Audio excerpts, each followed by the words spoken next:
Hi everybody, February 14th, still Valentine's Day, and it is a freezing morning. Hopefully that sun will brighten up. If you did follow the last video, remember anything that goes off in the far away looks like shorter and shorter, just like telephone poles. This one looks taller, the next one looks shorter, the next one looks shorter. Well, that's just like the sun, just like this car, if it kept on going. If you're below a basketball hoop, it would look like the basketball hoop's real high, but if you look at the basketball hoop way down far away, it looks kind of really low. Same thing with the sun and moon. Well, let's just carry on here. Speaking of the moon, there it is. You can see it up on these wires of this grid pattern. We got a quick little experimentation here. I don't have a third arm. Maybe I'll evolve one. And I know, just another one of those crazy ideas. And maybe on Valentine's Day, we can give a little love from the scientists who have been so adamant about sticking to their guns incorrectly and not giving enough love to those that stepped out a little bit. See this temperature gauge right here? It's reading the temperature. I don't know if you can see the dot. See it moving around right there on the sidewalk right here?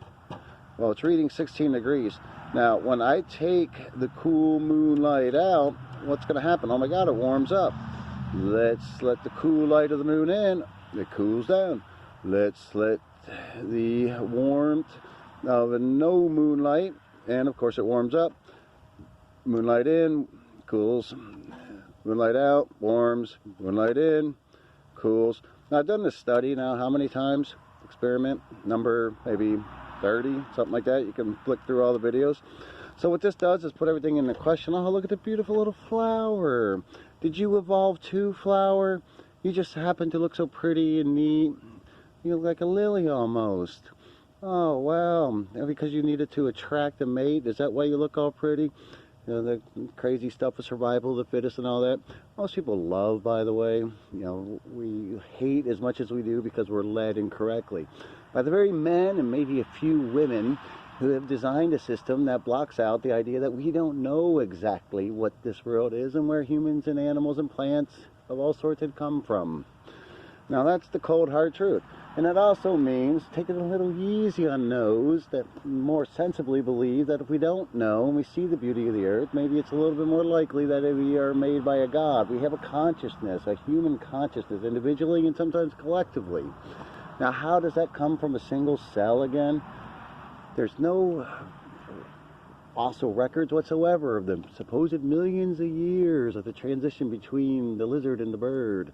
It doesn't exist. The suntan does not count as evolution or minor trait changes within the same species. But not once has a dog turned into a horse, and never will unless those mad scientists keep on messing with the genomes and the genes and all the different things that they do these days, which of course is destroying the world. So let's just go back. Now, this is about as proof as it possibly needs. See the great moon up there? Can't see it, and I'm not going to move this from the phone at the moment, but the moon is up there. We have the temperature gauge, 16. Take the moonlight out. Oh my gosh, it goes up. Take the moonlight in, and of course it cools it down. That means the moon is cooling the air, which means it can't be coming from the sun. Can't you put that together yet? Please do, sooner or later. That means all of this science and space stuff is under question, as it should be. I mean, how many times I got to move the shovel back and forth to be able to show you? Ooh, excuse me. Now, how does that happen? How does that happen? How does the moon actually bring upon all this cool light? You know why? Because it was made that way by something. It just didn't all happen. It just doesn't come from nothing, as they explain, that it just magically boomed millions and millions and hundreds of millions of years ago, and then suddenly this was all created. There's a lot to learn yet, and that's the thing that is exciting if we can take out the false science. You can hold on to it, but it is a disservice to yourself, and it's a disservice to other people. Because if we teach lies, then we're going to get lies as the result. It is that simple to understand. Well, thank you there, flower and shovel. I'm going in because my